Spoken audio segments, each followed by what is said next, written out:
ahí con el error, porque luego viene el Champions League y nos hace variar la fecha, pero bueno, todas las semanas estamos atentos a lo que es la dinámica del club desde hace tantos años y que no pensamos en ningún momento bajar el pistón. Y hoy la prueba es lo que vamos a presentar, un libro interesantísimo, y lo digo desde la perspectiva de haberlo leído, con lo cual ya llevo cierta ventaja, y lo que todavía no me explico es el por qué este señor me ha pedido que lo presente yo, porque mi peso específico nada más que se limita a mi peso corporal, intelectualmente hablando, pero todavía he tenido más valor yo de aceptarlo. O sea que si él ha tenido un atrevimiento mayor es el mío. Bueno, me van a permitir que haga una breve semblanza de Juan Antonio López Delgado para que sepamos más o menos de quién estamos hablando antes de empezar con la presentación de su obra. Juan Antonio López Delgado ha nacido en Murcia el 14 de abril del 50, les digo, es más joven que yo. Se licenció y doctoró en la Universidad de Murcia en Filología Románica, profesor de instituto durante 30 años y ha colaborado en diversas publicaciones tanto locales como nacionales. Entre ellos la revista de Estudios Taurinos, el boletín de la Real Academia de Historia, etc.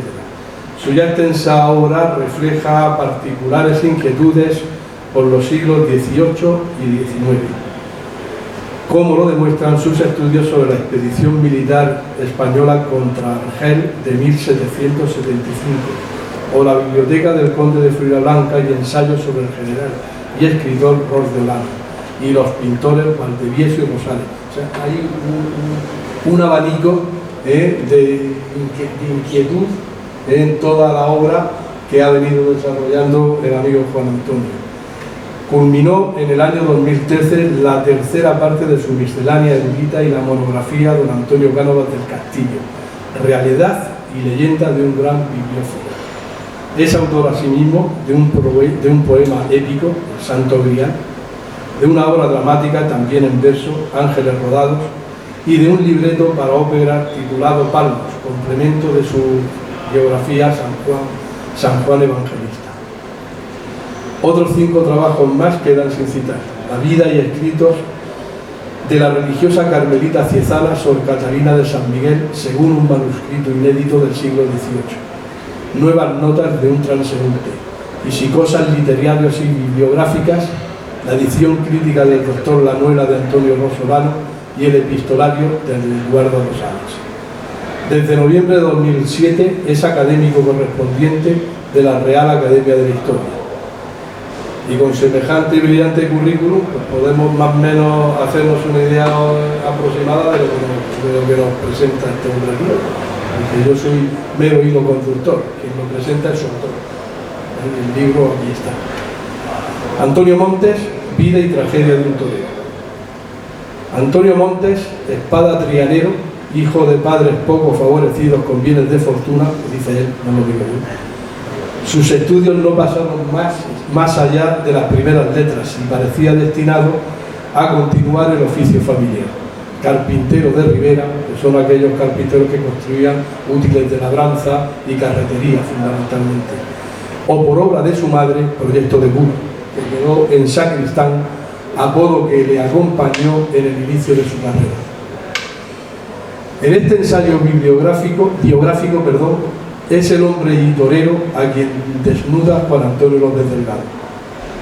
Montes tuvo el aprendizaje y calvario de las capeas, las escapadas a los cerrados de los toros, las corridas pueblerinas, toreando vacas avisadas y astifinas que conocieron a 4 o 5 alcaldes, y toreo al descampado con solo la luna por testigo. No fue grano de anís aquel aprendizaje, y así nos lo manifiesta y relata el autor. Juan Antonio López nos regala en su obra anécdotas de Montes que enriquecerían a cualquier aficionado que se precie, como la del día que recaló en Córdoba, muerto en vida, y se aproximó desfallecido a Lagartijo, que ya estaba retirado, y le pidió para comer. El gran califa le dio una peseta, y Montes le agradeció en el alma aquella caridad como si fuera una fortuna. Y otras anécdotas de la época, como aquella de Machaquito en Úbeda, el 4 de junio de 1896, mató al cuarto toro de Vicenta Molinas de un par de banderillas. O aquella otra de que las cuadrillas de Lagartijo Chico y Machaquito fueron apedreadas injustamente en Sevilla el 24 de agosto de 1899, lidiando toros de Villamarta. O la graceja de aquel sucedido histórico de cómo al finalizar una corrida de toros de una ganadería, propiedad de un célebre prócer, su mayoral le mandó un telegrama que decía: los 6 toros fogueados, yo me escapé de milagro. Imagínate, ¿qué sería? ¿Qué se escapó? Otra cosa, lo de que no foguearon. Nos habla también de la competencia de la España del Gordillo y el Tato, truncada por la muerte de este último, y lo anecdótico de aquella muerte. La cornada fue en la pierna derecha con 4 centímetros de longitud y 3 de profundidad, o sea, nada, pero lo mató la gangrena. El 7 de junio de 1869.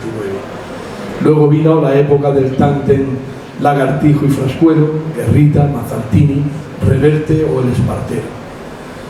Un aspecto singular también de esta obra es la forma que el autor tiene de trasladarnos al barrio de Triana y su casi perfecta visión virtual de aquellos años. ¿Cómo no imaginarnos con la lectura del libro el barrio cuando se anima la primavera a brotar en toda clase de tiestos? Se cuelgan las callejas farolillos de colores y se adornan las hornacinas y fachadas en las cruces de mayo. Como dice la copia popular: soleares trianeras, quejíos del alma son. Las calles de San Jacinto y de Pureza, donde nació precisamente el torero, la parroquia de Santa Ana. Montes fue un diestro con un trasfondo genial que abrió nuevas buenas maneras de lidiar y matar toros bravos cuando agonizaba el siglo XIX y alboraba el XX, que ha sido cuando mejor se ha toreado. Antonio Montes a Triana le dio olor, calor y sabor torero. Podríamos decir, sin temor a equivocarnos, que podría haber sido nominado como antecesor de Belmonte. Y así nos lo revela Juan Antonio López Delgado en este trabajo puro y riguroso, al citar cómo el maestro gorrochano alude, a propósito de Montes, a Belmonte y a Domingo Ortega, y Gonzalo Argote a Belmonte y a Manolo Vázquez. Corrochano decía: primeramente diremos que si le buscan antecedentes los encontramos en Antonio Montes, refiriéndose a Belmonte, el que murió en México. No ha visto Ortega torear a Montes, de modo que intuitivo, nativo en él, está esta concepción del toreo. ¿Acaso haya visto torear a Belmonte, que también tiene su antecedente en Montes, pero tiene más de Montes que de Belmonte? Si algún parecido tiene con Belmonte es porque los dos derivan de Monte, pero veo a Domingo Ortega una herencia más legítima de Montes. O sea que imagínense qué clase de torero estamos hablando. Quizás no tiene la repercusión de otros grandes maestros por lo corta y efímera que fue su carrera. Argote, para argumentar su tesis, menciona la definición de toreo clásico. Por ese camino nos podemos aproximar a lo que significa torear como mandan los cánones. Será hacerlo conforme a aquellos modelos dignos de imitación en el arte del toreo. El modelo lo tenemos claro: Juan Belmonte. El precursor también está claro: Antonio Montes. El más cabal intérprete de aquel modelo fue, a juicio de Argote, Manolo Vázquez. El eje de la búsqueda de la pureza y de la verdad en el toreo discurre por ese eje: Antonio Montes, Juan Belmonte, Manolo Vázquez. El libro que hoy se nos presenta ofrece matices de la vida de un torero de entonces, pero en su entraña, como debe ser, guarda la emoción, la evocación y la hermosura que son inherentes a la vida de un torero. Personalmente, tras la lectura del libro, puedo encontrar hechos que se produjeron años después en la figura de otro gran torero, Manolete.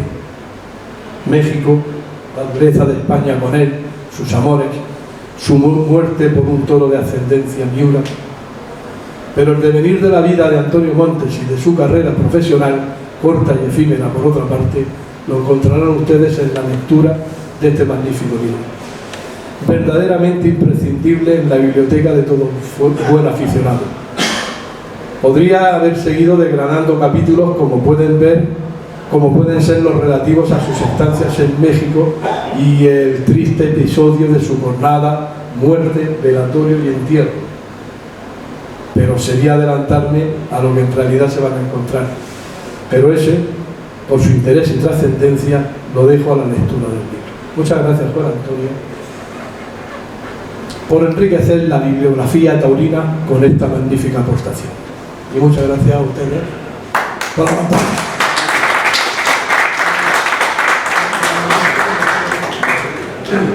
Buenas noches, gracias por estar ahí. Gracias, señor Avilés, por dejarme este incomparable marco único del culto de edición para la presentación de mi libro. Yo quiero, en primer lugar, pedir perdón porque este libro se presentó primero en mi tierra, en Madrid y en Utrera, pero saben que las circunstancias a veces están por encima de la voluntad del hombre. Y en este caso, pues, aparte de mi labor docente, pues mi tarea investigativa y como académico de la historia me ha llevado mucho a Madrid y me sigue llevando, y allí tengo amigos que son muy taurófilos, muy taurinos, y allí hay una peña, por ejemplo, en la UNED, estoy hablando de Pedro Pablo Miralles Sandro, o de Alicia Badorrey, de Beatriz Badorrey, perdón, o de Rafael Cabrera, y todo esto, todas estas amistades propiciaron el que el libro se presentase en Madrid, pues en julio. El libro salió en la primavera, en la posprimavera, y luego, pues este mismo catedrático de Derecho Internacional Privado de la UNED, que es tataranieto del general Roquelano, por cierto, que yo he estudiado tantos años, pues también posibilitó el que el libro se presentase en Utrera, porque él es muy amigo de Juan Belmonte Luque y de Javier Beca Belmonte, entre otros sobrinos, nietos y nietos del gran torero. Hay una carta de Ortega y Gasset sobre el libro Los toros de José María de Cosío, hallada entre los papeles inéditos del autor, pero que no fue recibida por su destinatario, y que se puede encontrar en las obras completas de Ortega, de la revista Occidente, tomo 9, tercera edición, páginas 471-73, y dice en los términos que aquí me interesan lo siguiente: había recibido los tomos 1 y 3 del Cosío, como normalmente se conoce al Tratado Técnico Histórico de José María de Cosío, y dice así Ortega y Gasset: la objeción que necesito, ¿se oye bien por ahí? La objeción que necesito poner al modo general de tomar todo el tema en los 2 volúmenes publicados, pero muy especialmente en este capítulo euclidiano y fundamental del análisis, es que el toreo está visto demasiadamente de su momento actual. Hay una dosis de preferencia por el presente que es inevitable en la óptica histórica, pero por lo mismo exige ser compensada con otra no empírica, sino impuesta por la evolución misma del arte que se historia. Es decir, en palabras más sencillas para ustedes, aunque es un texto fácilmente comprensible, digamos en un lenguaje de hoy, que es muy fácil, muy brillante y muy plausible, pues hacer una biografía de Julio de Pereira, como le decía yo al señor Bayona esta mañana para una entrevista para la radio. Pero realmente lo que quiere decir aquí Ortega, y yo creo que tiene razón, es que está muy bien hacer biografías de toreros actuales, pero estamos olvidando la trayectoria de la tauromaquia, porque estamos olvidándonos de todos esos grandes toreros que han posibilitado, por el ejercicio de su profesión y por su arte, pues el que otros muchos toreros hayan proseguido esa ilustre senda predestinados o artísticas, o de senda artística, pero que en definitiva todos nos situamos detrás de otros. Y esto es lo que hay que tener en cuenta, que no hay que olvidar a los antiguos por el hecho de ser antiguos.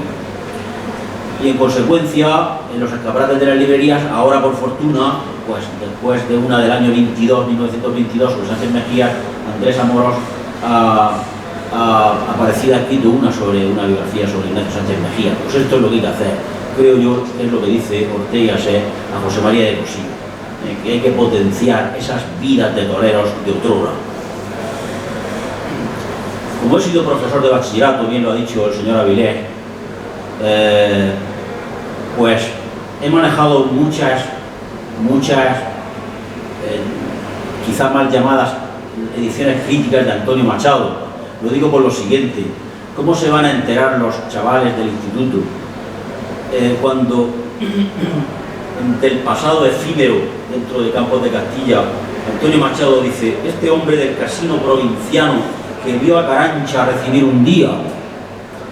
Pero esto no es lo grave es que manejamos esas ediciones y claro, los chavales tienen que explicárselo, de todas estas referencias explicárselas, porque es que no viene ninguna nota a pie de página que lo aclare. Claro, los chavales pues no se pueden ir in albi sobre la cuestión, es un pecado de lesa majestad, casi. Entonces hay que decir que es eso, quién era José Sánchez del Campo, Carancha, y qué es el arte supremo de recibir, toros. Esta noche vamos a hablar mucho y tendido sobre el arte de recibir, porque Antonio Montes era realmente lo que es hoy José María Manzanares hijo, es decir, alguien que realiza esa suerte suprema pues en un 80 o un 90% de las veces. O cuando dice Federico García Lorca en el llanto por Ignacio Sánchez Mejías, qué tremendo con las últimas banderillas de tiniebla, refiriéndose al mentado Sánchez Mejías. Por tanto, las biografías antiguas, las biografías de toreros antiguos, hay que rescatarlas, hay que realizarlas. Lo que pasa es lo siguiente: cuando haces una investigación a fondo sobre un torero antiguo, y claro, tienes como referencia pues estos tratados como el de Cossío, que es tan venerable, o el de Néstor Luján, o el de Fin, el de cualquiera de ellos, pues realmente te das cuenta de que lo que están haciendo es copiarse unos a otros. Y entonces el señor Cossío pues seguramente copió, o el que elaboró esa biografía de Montes copió pues algún folleto de la época, que es de 1907, que salió para los suscriptores de Sol y Sombra, y desde entonces realmente Antonio Montes, por ejemplo, no ha aparecido en una biografía de él, que yo sepa. Salió una cosa en el año 2007, en el centenario de su muerte en México, pero solamente sobre el análisis de la coronada que fue, pues, en fin, mortal. 4 días después murió de aquella coronada. Quiero decir con esto, pues, que verdaderamente hay que insistir en las biografías de toreros antiguos, de toreros de otros tiempos, de otras épocas, porque han sido los maestros, porque han sido los forjadores de los lances, porque han sido los ejecutores de muchos lances que hoy siguen realizándose. Y porque desconocer el pasado es algo muy grave para la juventud, sobre todo también. Siendo yo un niño, iba con frecuencia a una destartalada casona de mi misma calle, la del pintor Solejano de Murcia, llamada popularmente calle del Mesón. Rodeada de un huerto inmenso, se confeccionaban allí coronas mortuorias y se las adornaba con flores del huerto aquel. La mujer de la casa y numerosas hijas la preparaban en una mesa larguísima. Yo sentía fascinación por el dueño, que había sido torero. Se llamaba Patricio Hernández Pérez, apodado Jardinero, como su padre, que había llegado a matador de toros y, según me decía Patricio, sentaba a los bichos poniéndole banderillas. Tal la fuerza de sus brazos. Me embelesaba, como digo, cuanto él refería sobre los toros y toreros de su época. Me regaló un día 2 piezas para, dijo él, tu colección taurina futura. Son un ejemplar del Fotos Marca, folleto que salió al socaire de la muerte en Linares de Manolete, y una medio página recortada de un dígame, en que venía un artículo de entrevista a Enrique Fuentes, el hermano del gran torero Antonio Fuentes, sobre Juan Belmonte y la muerte en México de su, llamémosle ahora, después lo aclararemos, este precursor en el toreo Antonio Montes. Ya con los años, formado como investigador, me fui dando cuenta de que el torero en que reparé por la primera vez en mi vida en un recorte de prensa también era un raro y un olvidado. En efecto, en esta densa pesquisa de muchos años no he visto cosas sobre Montes muy tangenciales siempre y en relación siempre con Belmonte, como si quisieran llegar a Belmonte con prisa. El precursor de Belmonte y poco más, un par de líneas, Cosío bastante más, pero con muchos fallos cronológicos, por ejemplo el de la fecha de nacimiento. En realidad lo único extenso, como he dicho, sobre Montes, y es de 1907, es un folletito de los que sacaban para los suscriptores de la revista Sol y Sombra, y que eran vidas de toreros. En concreto el de Montes, Biblioteca Sol y Sombra, volumen 8, está plagado de errores, carencias e inexactitudes, desde la fecha de nacimiento hasta la cauda final. Puede verlo y cotejar el que quisiere, porque es rarísimo en la Biblioteca Nacional de Madrid, signatura 4/186 y 187. Su autor, don Hermógenes. Y basta de preámbulos.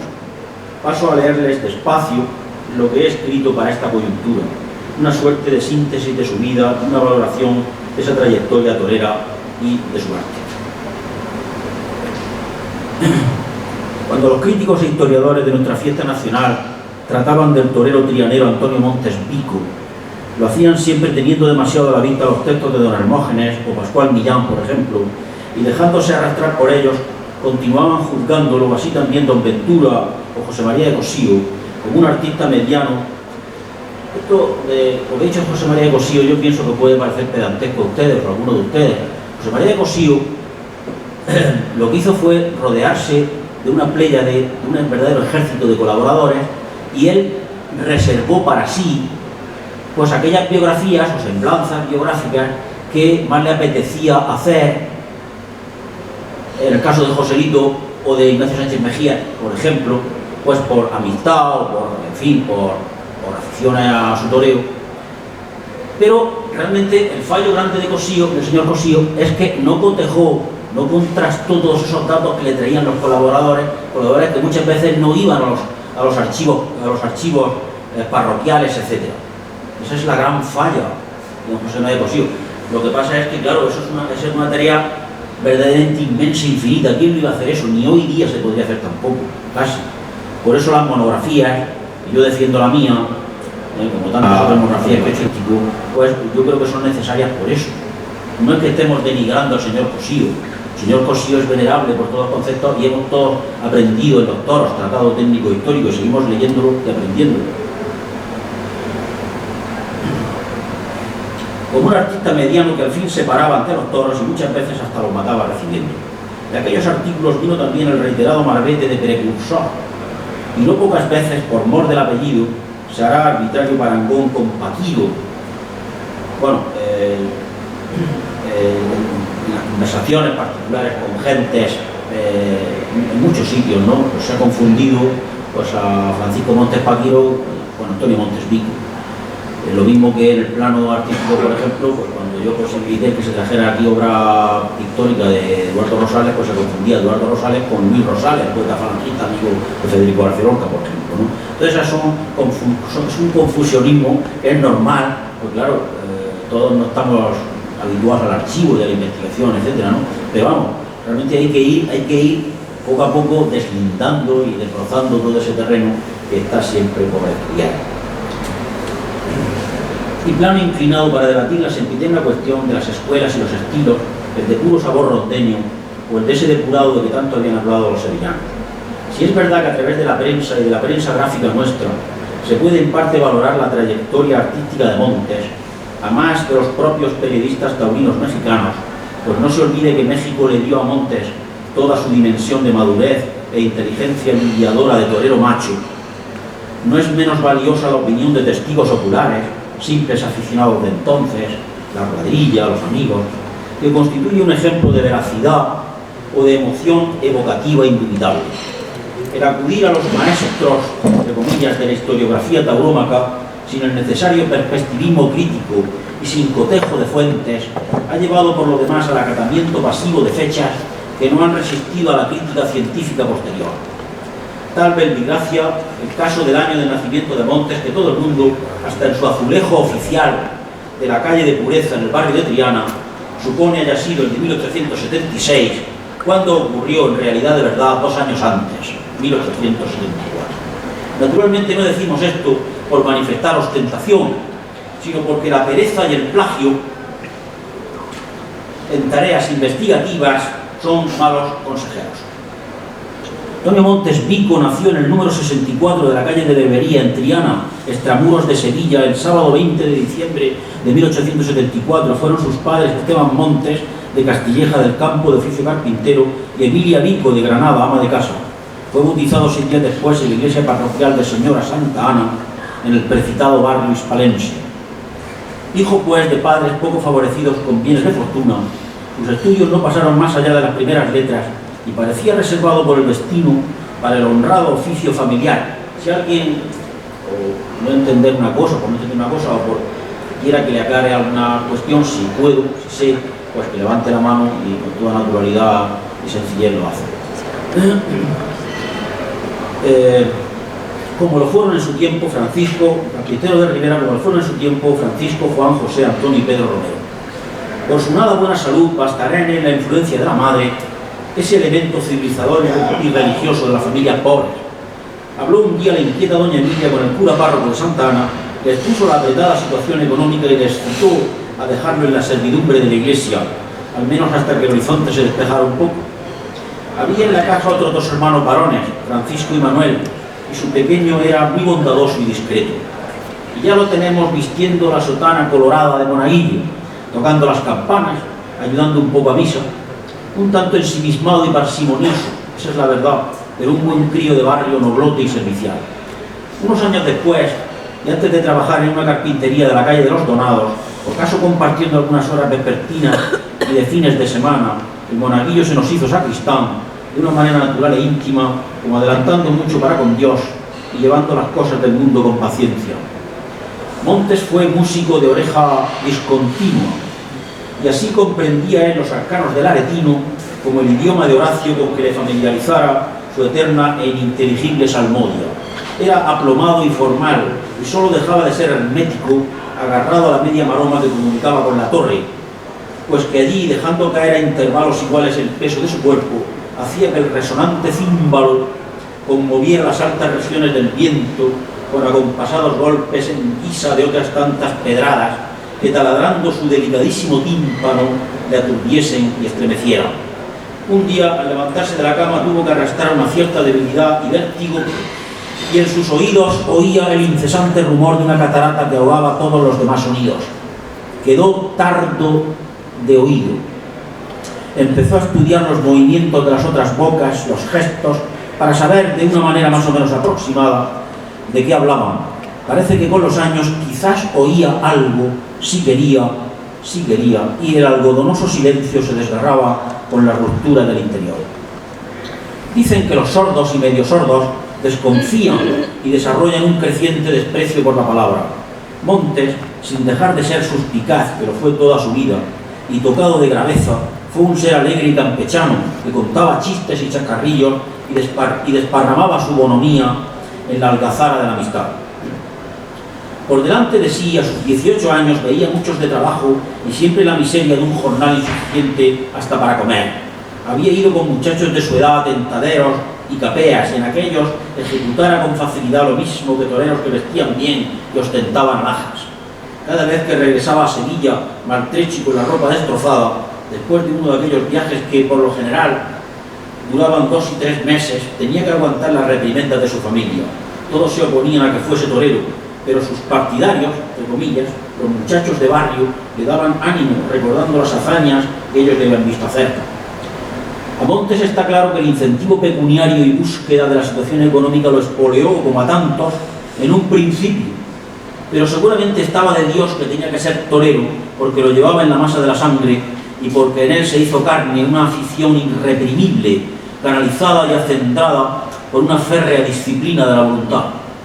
Montes, es verdad, no fue a escuela taurina alguna oficial, pero tuvo la escuela de la capea, del matadero, del tentadero, del maleta de cuadrillas bohemias toreando toros de verdad, al abrigo de la noche y de la luna, con un sucedáneo de muleta, un pantalón hecho siete, una norma formativa esencialmente autodidacta, que ha sido, que ha ido, que va, que irá depurándose hasta encauzarse en las buenas vías del arte incomparable, en el ser torero que iba dentro de él.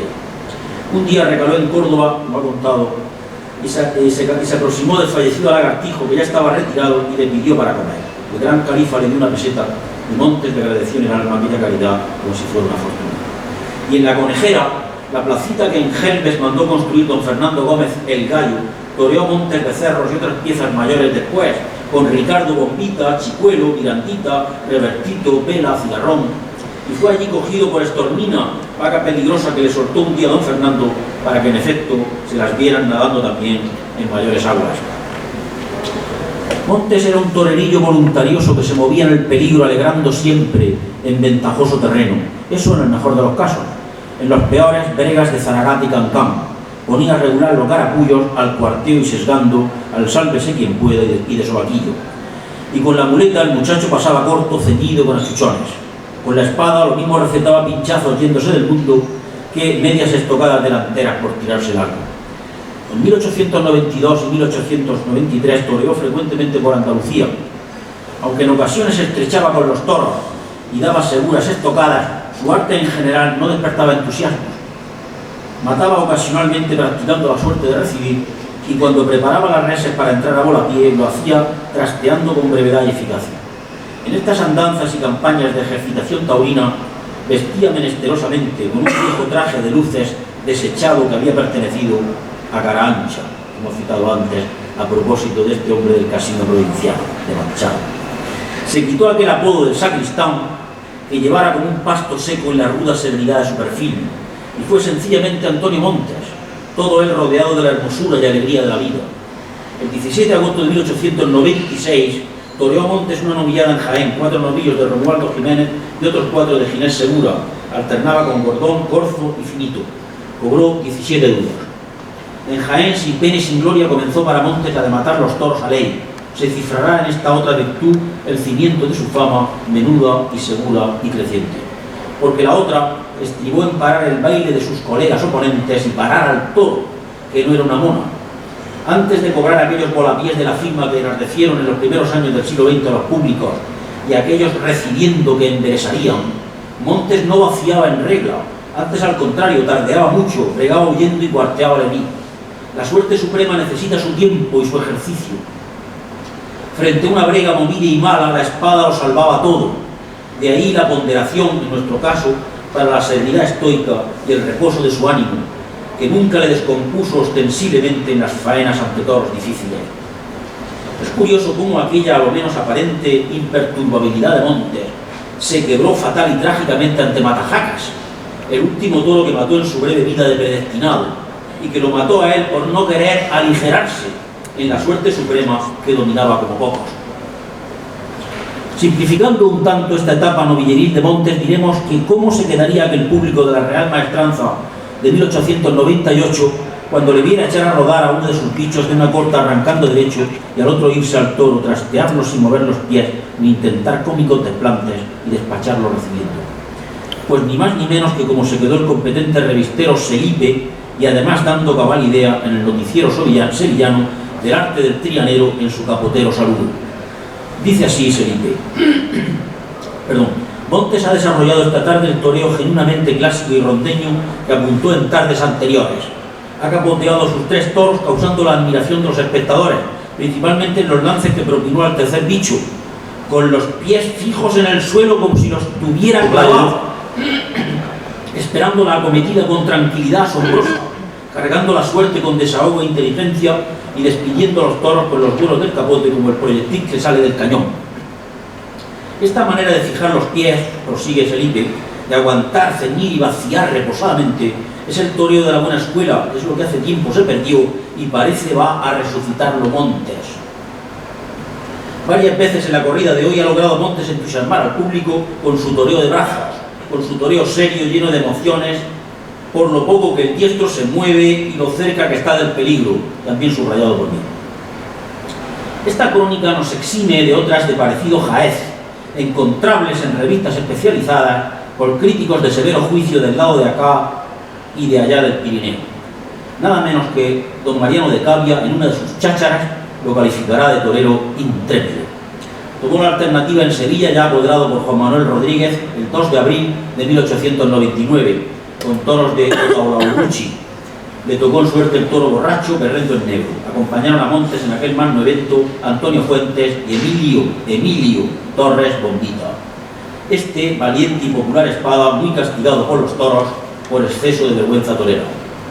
A aquel lo retrató entero Guerrita, en famosa frase, a aquel, es decir, Antonio Fuentes, a aquel lo retrató entero Guerrita en famosa frase más o menos auténtica: después de mí, Naide, después de Naide, Fuentes. De la confirmación de investidura en Madrid el 11 de mayo de aquel año, alternando con Antonio Moreno Lagartijillo y el mentado Emilio Torres y con reses de Benjumea, dijo sentimientos. Montes metió la estocada de la tarde, entrando a volapié, puro de verdad y saliendo limpio, rozando el costillar.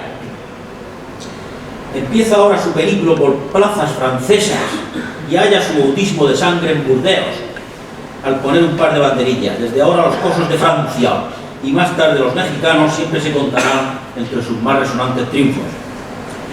Diremos, a modo de digresión, que el concepto del toreo que, según el maestro corrochano Domingo Ortega debía a Montes, consistía en esencia en aquel aguante suyo, en aquel temple, esa suavidad con que cargaba la suerte, echando todo el cuerpo sobre la pierna de salida, con la rodilla un poco doblada, ese balanceo del cuerpo en el toreo de capa para acompañar al toro con todo lo que le dan de sí el cuerpo, la pierna y el brazo.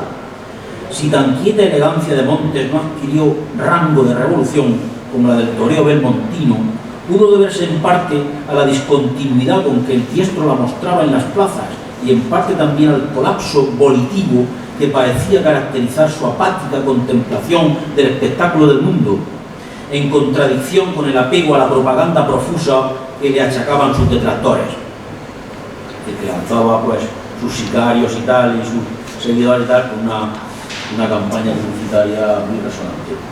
Sea como quiera, nuestro trianero está cada vez más cerca de Belmonte, porque, como dice certeramente don Enrique, avait lui aussi montré la voie au toreo, quasi statique, rythmique et languide. Es decir, había también él mostrado el camino al toreo casi estático, rítmico y desmayado, languide, desmayado. Pero insistimos, la revolución de su toreo no pudo alcanzar la profundidad del de Juan Belmonte, porque este se la creyó y Montes no.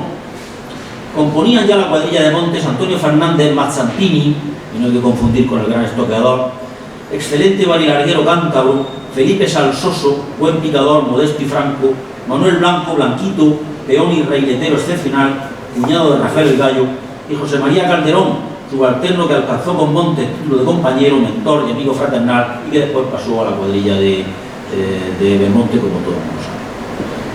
El varilarguero José Vallar Badila y el banderillero sevillano Enrique Merino, el sordo, se incorporaron a la cuadrilla años después, a partir de 1904. Como no nos ciega o quita imparcialidad de juicio nuestro biografado, es de advertir que para nosotros está claro que los públicos de aquel recién doblado siglo aún acudían a las plazas más espoleados por el toreo alegre, movido y pinturero de Fuentes, que además dominaba todos los tercios, que especialmente el de banderillas, y aún el de Machaquito, nervioso, bullidor e inquieto, que no vacilaba en ir al toro para hacerlo él todo, que por el de Montes, con cuya serena quietud, valor temerario y pundonorosa conducta iba haciendo muy lentamente raya en el planeta de los toros. Solo el buen aficionado se apercibió de aquella revolución, entre comillas, de orden interno, viviéndola en ocasionales ramalazos sorprendentes cuando quería, de pureza y emoción de Antonio Montes. Manuel Serrano García Bao, resumiendo la campaña de Montes de 1901, vino a decir: Antonio Montes ha vuelto otra vez a sonar su nombre y a ser llevado y traído por paisanos, deudos y amigos. En 1902 es el decisivo para él y veremos si consolida el ruido que hoy se trae. Vendrá a Madrid, o por lo menos es de esperar, pues hay cierta expectación. Rafael Gómez Ortega, el Gallo, entrevistado para un libro ya clásico por Don Pío, escribió: un torero clásico es el que sabe hacer y ejecuta una faena completa, conforme a las tradiciones de las buenas escuelas. El único torero, sigue diciendo, a quien he visto torear el clásico de capa ha sido Antonio Montes. Bueno, que esto lo diga Rafael Gómez Ortega el Gallo, realmente parece muy importante, pero es. Sería notoriamente larga y enojosa para contar aquí la relación de festejos, heridas y lances, porque Montes pasó en las últimas temporadas de su vida. Diremos sí que ya comenzaba a pisar los umbrales de la gloria y pugnaba por colocarse en primera fila, si es que ya no lo estaba. Se había comprado una casa en la calle de Zaragoza, en Sevilla, y una hacienda llamada La Palma en el término de Utrera. Cuando presenté el libro en Utrera, este dato realmente resultó muy significativo para ellos y yo se lo ofrecí a los jóvenes investigadores utreranos que me escuchaban para que lo ampliasen adecuadamente. Y una hacienda llamada La Palma en el término de Utrera, una fábrica de extracción de aceite de lujo en Villafranca de los Barros. 1903 marca el comienzo de su presencia en México y a tierras aztecas volvió todos los años con general aplauso de aquel público que le tenía mucha estima. En el Semanario Ilustrado de Toros, respetable público, escribió en 1911, 4 años después de la muerte de Montes, con rigor sapiencial Samuel Tenalacén, lo siguiente. Es una cita muy importante, creo yo. Tanto fue el entusiasmo de los públicos que, de no surgir su trágica muerte, puede asegurarse que aquel año, es decir, 1907, habría llegado a lo que fue su sueño de siempre, su constante ideal, la primera fila, con sus 60 o 70 corridas.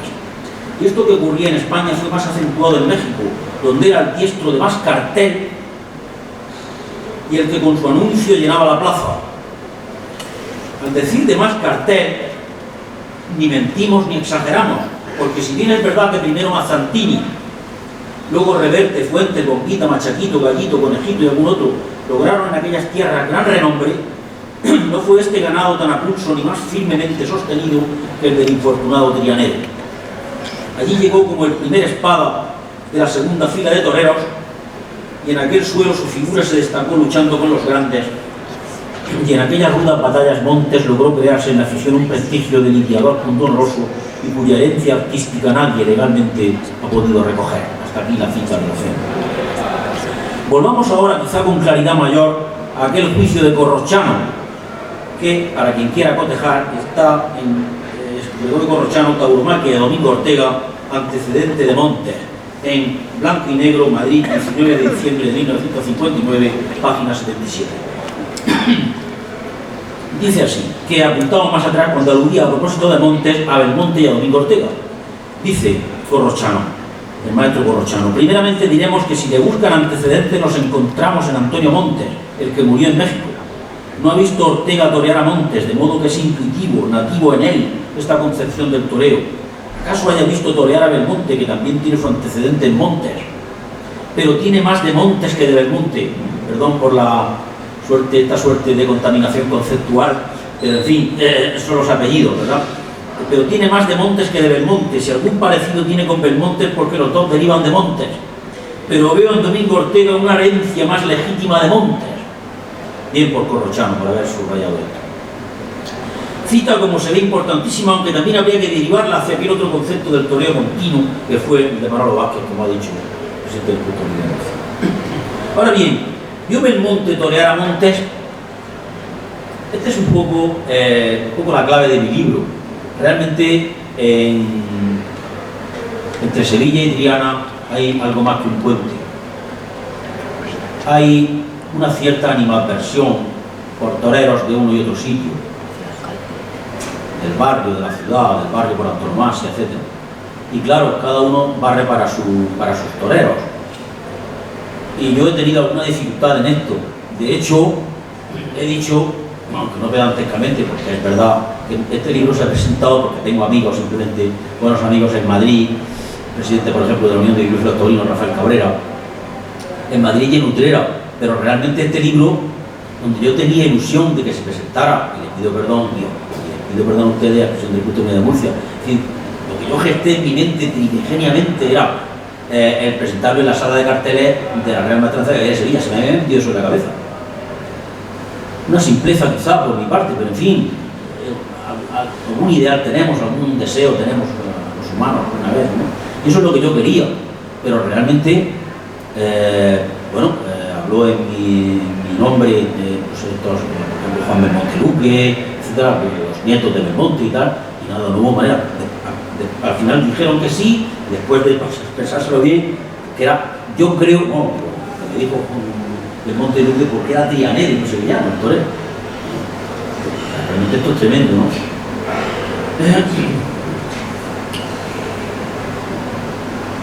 Vio Belmonte torear a Montes. Decía antes que si no es leitmotiv, por lo menos, no sé, el eje estructural, diría yo mejor, de este libro mío, que no es una cosa del otro jueves, un libro muy sencillo, realmente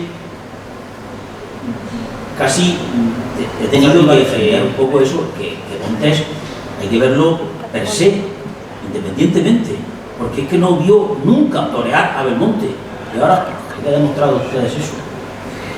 Vio Belmonte torear a Montes. Poseemos desde nuestra adolescencia un recorte de Dígame en que esta ardua cuestión queda definitivamente zanjada.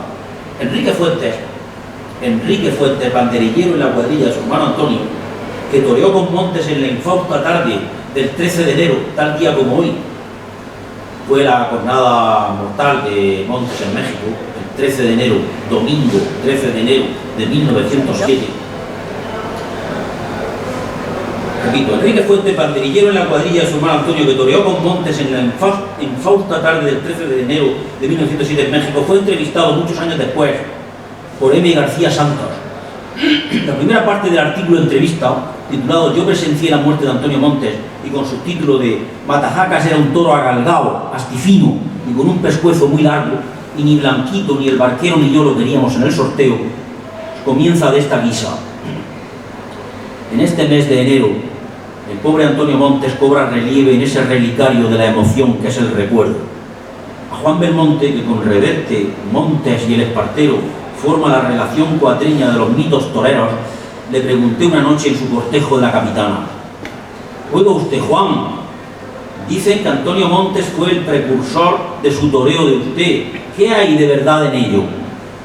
Pues que ya saben ustedes que tartamudeaba, pues que yo lo creo, además en el artículo de entrevista, ahora es ya, dada la latitud de esta presentación, de afrontar la de la muerte de Montes. Toda la semana estuvo la corrida en los corrales de la vieja Plaza México, y la gente del toro iba por allí a cambiar impresiones. Lógicamente también las cuadrillas de los tres matadores, Fuentes, Montes y Ricardo Torres Bombita. Entre los bichos de Tepeyahualco que se lidiaban, se ajustaron otros tres toros de Marqués de Saltillo, tres toros mexicanos, tres toros españoles. Había uno cárdeno oscuro, buen mozo, con dos pitones grandísimos y exageradamente abiertos, que no gustaba a nadie. Matajacas, que así se llamaba aquel toro, era hijo de uno de Miura y de la vaca Capirote, de Renda en Negro, número 73 de la antecitada ganadería azteca.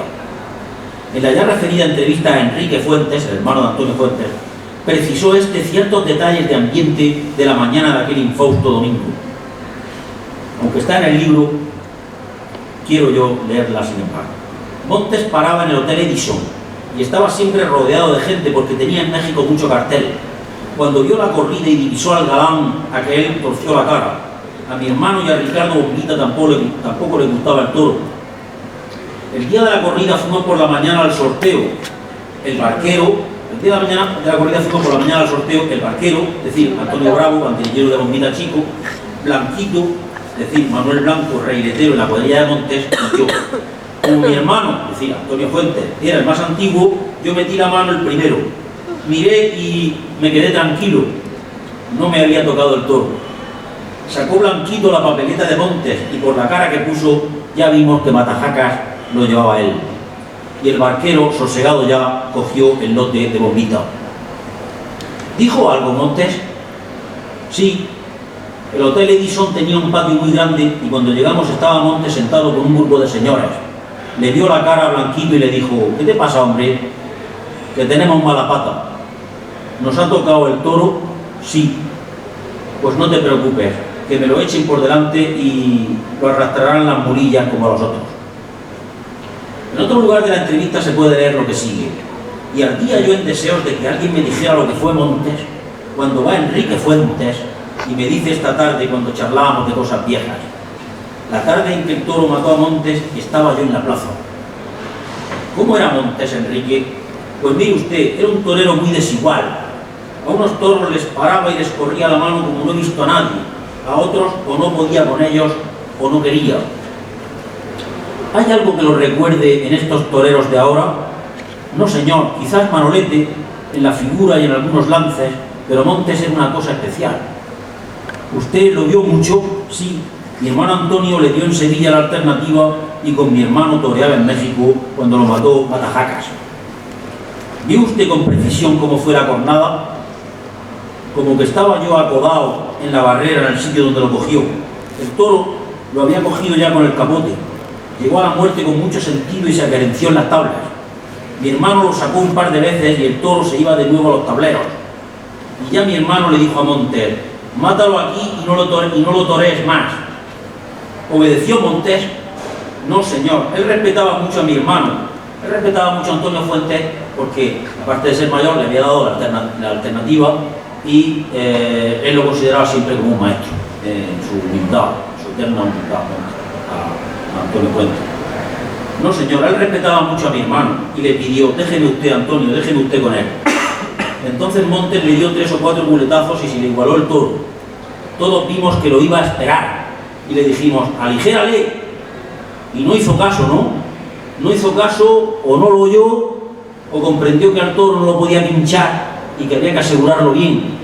El caso es que Montes, con el toro encerrado en las tablas, se recreó en la suerte y lo mató. ¿Cómo lo cogió el toro? Ya había cruzado a Antonio y ya tenía el toro toda la espada dentro, pero Matajacas, que iba con la muleta, debió sentir que se le iba algo por el lado derecho y alargó el pescuezo como si rebanara y sentó a Montes en el pitón.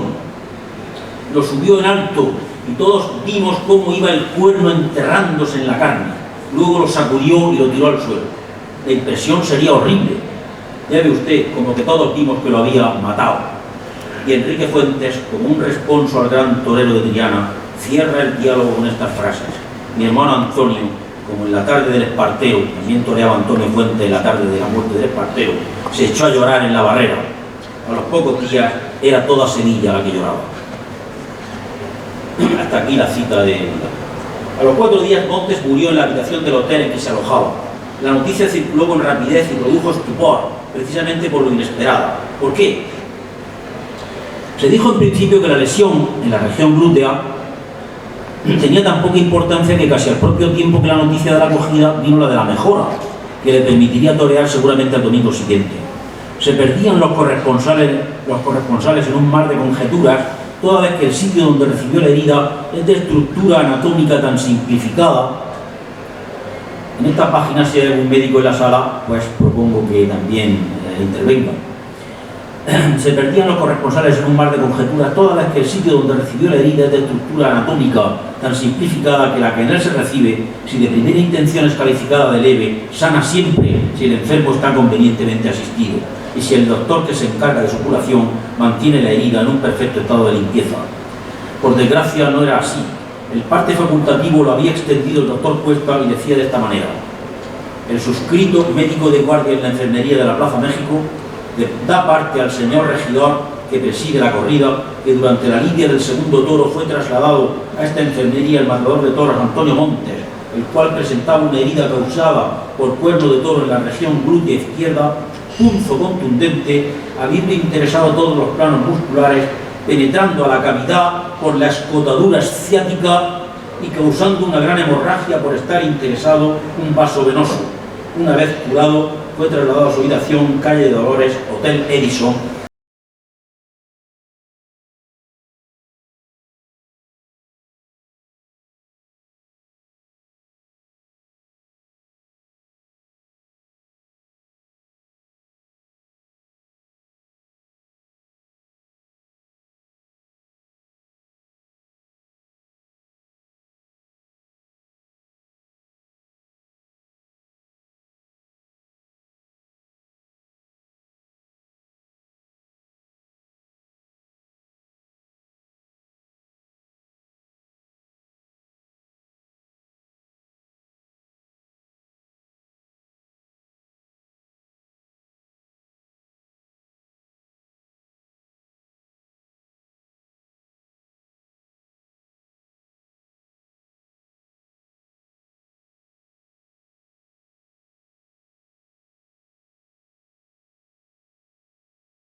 sin que hablando de los unos sirva nuestra glosa únicamente de pretexto para ponderar las virtudes de otros en quienes esté mejor visto reciban la ponderación. Belmonte, verbigracia, pudo parar a los toros y mover los brazos inusitadamente, pero a Montes corresponde cronológicamente antes aquella virtud y capacidad. Ni Montes vio torear a Belmonte, ni este a aquel. Demos, amigos, a cada uno lo suyo, sum cuique. Casi 800 toros muertos por Montes desde que tomó la alternativa de su temprano fallecimiento avalan a un torero forjado a pulso y siempre inencasillable.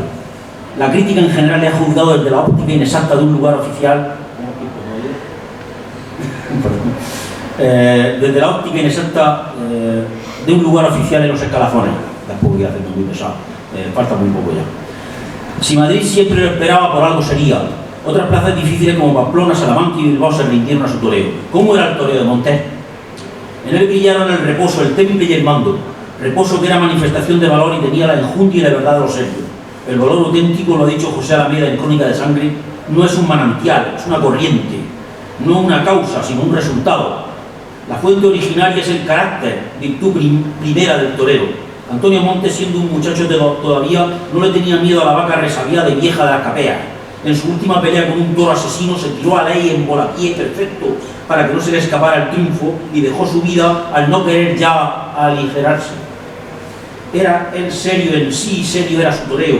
Introdujo cierta armonía y disciplina en la turbulencia, fina y abstracción en la dispersión embriagada, ritmo en la pasión casi brutal de antes. Por eso fue un incomprendido para un sector de público y de crítica, y no un torero sistemático y regular que, lo diremos machadianamente, supiera su doctrina, y al que le sirvieran todos los toros y cuya formulación estética repitiese sin incomodo. Por eso es símbolo también su toreo de soledad suprema, no de voluntad de congraciarse con los públicos, aunque sí lo lograra con muchos, a través de gestos, sonrisas. Pienso en la un tanto estereotipada quizá de Ricardo Torres, Reina Bombita, y otras mitificaciones. No vendía, entre comillas, su triunfo al respetable, no reclamaba de él el aplauso o el trofeo, como hacen hoy feamente tantos diestros acabadas sus faenas. Era un ideal el suyo sin abaratamientos, dominante, difícil, cual paradójicamente la inerte y sosegada obediencia a un fatalismo. Poco a poco trajo al capote validez y soltura, caracteres que lo apartaron de los moldes imperantes a la sazón, a la muleta más lenta configuración y más ajuste y tensión emocional.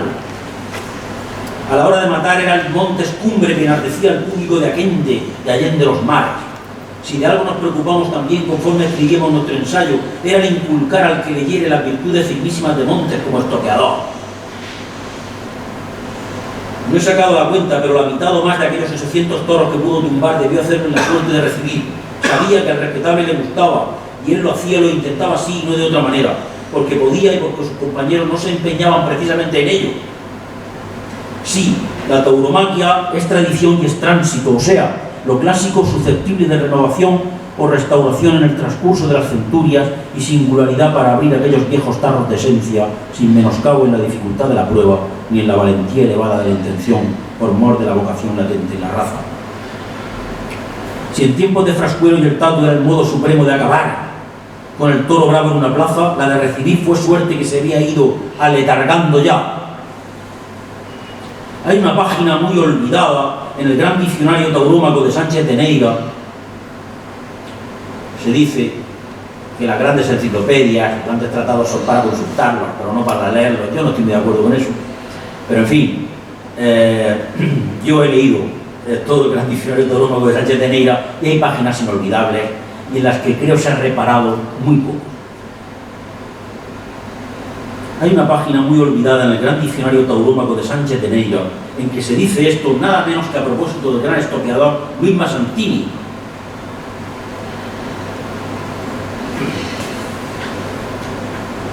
Leo. Y en cuanto a matar, dice Sánchez de Neira, lo hace comúnmente arrancando a volapié, pero ¿de qué manera?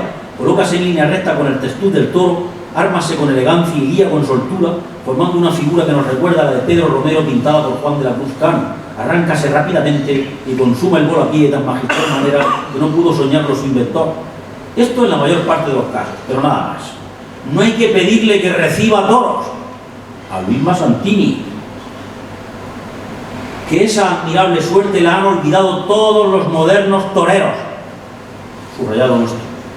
Hemos dicho, sigue escribiendo, lo malo y lo bueno que tiene este diestro, Santini, que es el mejor director de plaza que hay actualmente. Por el relato imparcial que hemos hecho, se entenderá que le consideramos como uno de los más sobresalientes que pisan la arena, y que no tenemos a él ni a nadie como toreros completos y no reciben toros. No tenemos a él ni a nadie como toreros completos si no reciben toros. Esto dicho por Sánchez de Neira, me parece que es en 1896, no recuerdo ahora, no tengo la fecha, finales del siglo XIX. Una reedición.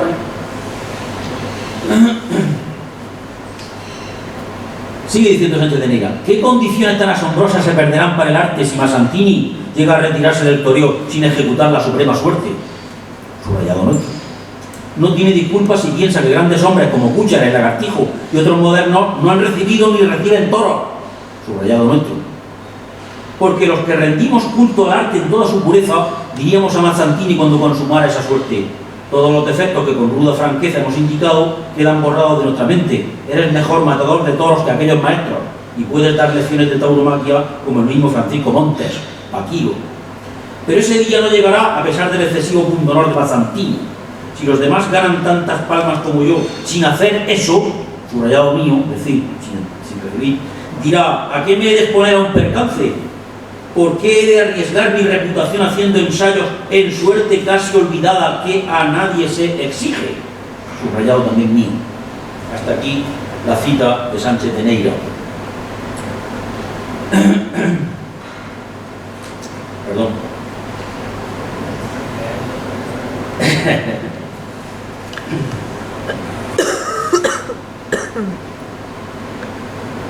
Ni las condiciones de los toros en general, ni la fusión aquella de jurisdicciones en los terrenos de picar y sin hartazgo hasta los caballos, favorecían el matar a los toros recibiendo en la época, dicen que menos brillante y gloriosa, que comienza con la retirada de Guerrita. Es justamente Antonio Montes quien la rescata y eleva hasta la mayor y más peligrosa extremosidad. No olvidemos que el toro que se recibe es una diana móvil y por tanto no tiene el torero sino desventajas y renuncias. Queremos decir que no puede perfilarse a su sabor y en su beneficio de distancias, porque él espera que el toro despliegue también hacia él la gran fuerza que aún todavía tiene. Por eso esta suerte es tan emocionante, tan de verdad y tan única. Al mismo Matajacas le fue imposible entrar así, y todo lo que se permitió a su favor fue matarlo a volapié, pero sin trampa. Mi libro termina de esta manera. Quisiéramos obtener del lector en este prurito de ascensión hacia la dignidad y arte de Antonio Montes no beneplácito a ultranza, sino criterio para que vuestro torero represente al cabo esa especie de distinción que tantas veces le ha negado. Con él se dignifica también la fiesta.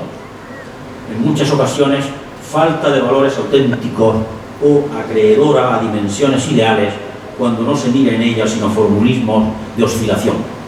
Montes es un valor auténtico, puro, consecuente de esa fiesta brava bien llamada aún nacional. Su vida noble y su muerte en sacrificio por enaltecerla cobran hoy toda su claridad. Muchas gracias.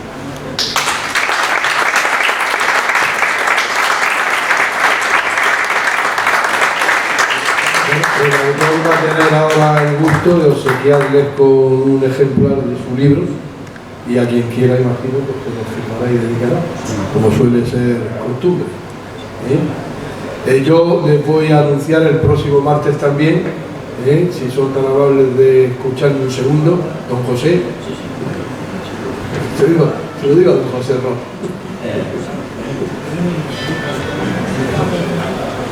Vamos a tener una conferencia sobre Ignacio Sánchez Mejía, que antes lo ha nombrado Juan Antonio López. Espera un segundito.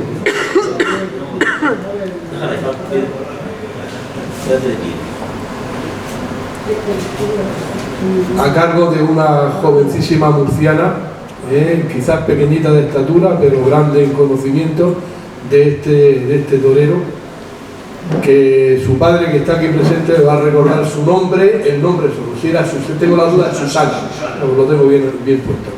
Susana María Teruel. Por lo tanto, les espero a las 8:30 Ignacio Sánchez Mejía. Es que claro, don José, como no se trata de su obra en verso, pues nos ha distraído a todos. Martes próximo. Bueno, don Juan está a su disposición si quieren hacerle alguna consulta o algo. De curiosidad, ¿cuánto tiempo te ha tenido que gastar en estudiar, en arrimar, en oír, en escribir? Es una pregunta que me emociona mucho que me la hagas, porque digo me la hagas porque tengo confianza con él para tutearlo. Esto es lo que tengo un momento. No. Realmente he mencionado aquel infante, aquel niño, aquel preadolescente que en la calle del Mesón, como se conocía popularmente, oficialmente calle del Pintor Solejano, yo soy nacido en la calle del Pintor Solejano, de barrio San Antolín, pues le regalaron un par de cosas, un recorte de un dígame destrozado y tal, y el fotomarca que mencionaba antes, la ley de la muerte de Margarita. Y ese recorte, esto es curioso, es que es muy curioso lo que me pasó con... Entonces yo lo tenía, porque a mí, todo esto, Matajacas era un toro agalgado, asquifino, con un pescuezo muy largo, y ni el barquero, ni Blanquito, ni yo lo teníamos en el sorteo, etcétera, pues realmente aquello me desasosegaba a mí. Y después, cuando yo fui coleccionando, cuando fui ampliando mi archivo taurino, que es bastante rico, por cierto, pues cuando coleccionaba los míticos ya, el Ruedo, semanario gráfico de los toros, pues, y vi la cabeza de Matajacas, está ahí en el libro, pues realmente aquello ya fue, es que no dormía, aquello que ya fueron sueños, malos sueños, pesadillas. Entonces aquello, digamos, durmió así, en el subconsciente, yo he dicho que siempre me he caracterizado por intentar aproximarme. Claro, decir que uno ha rescatado y todas esas cosas, pues es muy enfático y muy eso, ¿no? Pero vamos, muy pedantesco. Pero sí decir que uno se ha aproximado pues, a aquellas figuras que le han parecido que a pesar de su validez, pues no han tenido la atención que merecían, ¿no? Y esto, pues despertado desde niño por mor de ese recorte, ¿verdad? Y de ese recuerdo, pues realmente me espoleó, en un momento determinado me espoleó a considerar la biografía de Montes cuando, después de leer Historias del Toreo realmente, pues, y de visitar Triana, yo voy todos los años a Triana por San Antonio y por junio, porque allí hay un canónigo, bueno, hay como yo, correspondiente de la Real Academia de Historia, es canónigo de la catedral y es también, ahora está jubilado, y es, en fin, ayuda a misa en Santa Justa y Rufina de allí de Triana. Y bueno, y él me ayudó mucho con su archivo también, etcétera. Y entonces, pues claro, cuando yo vi la placa, yo ya vi la placa allí en la calle Pureza, que realmente había nacido en el 74, yo cuando la presentación del libro de Utrera estaba presente, digamos que el cronista oficial de Triana, que ha escrito muchísimos libros sobre Triana, de todo tipo, ¿verdad? Pero no había tratado a Montes, por cierto. Hay un libro que se llama Luna, es Ángel Vela Nieto, personajes relevantes de Triana. Y en Utrera estuve en la presentación del libro y yo le dije, digo, compré el libro precisamente en la calle San Jacinto, en Triana y tal, hace unos años. Dice, ¿lo tiene usted? Dice, pero seguramente buscando a Montes, ¿no? digo, hombre, sí, un poco y tal. Quiero decir que yo iba, es decir, todo ese pozo que se va fraguando, que se va formando, que tomas notas aquí y allá, hablas con personas y tal, lees azulejos, como en este caso, historias del toreo y todo eso, se te va quedando y al final decides que sobre todo esto de precursor de Belmonte y despachado con eso. Y a mí eso que me fulguraba, y eso me sacaba de quicio.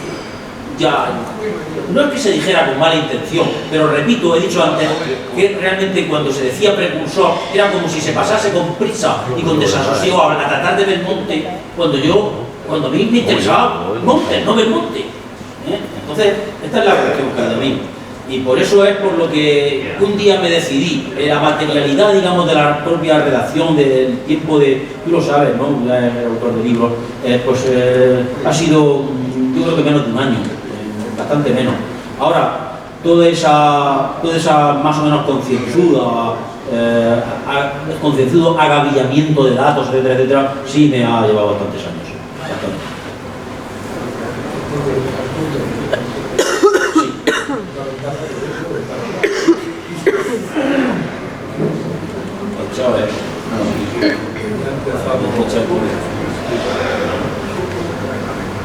Bueno, no les he dado las gracias por su paciencia, porque ha sido larga la intervención. Les reitero mi agradecimiento. Seguro. Seguro.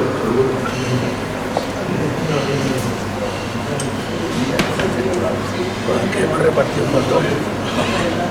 Quedan libros todavía. Así que... ¿Están todos? Número 13. Sí, de número Todos, ¿no? No he querido enfatizar aquí todo eso de la cremación de los restos y tal, porque es sumamente desagradable, pero ahí hay páginas, en fin, para el que quiera... De la gente que se dio de baja en el viaje del vapor, pues bueno, ya está aquí. Las temporadas de 1903 y 1904. México en el alto, una de las mejores faenas. Madrid siempre lo espero. Da la impresión, por lo que te he oído, que era más ido en los últimos años en México. A partir de la... Sevilla, Natal, Madrid.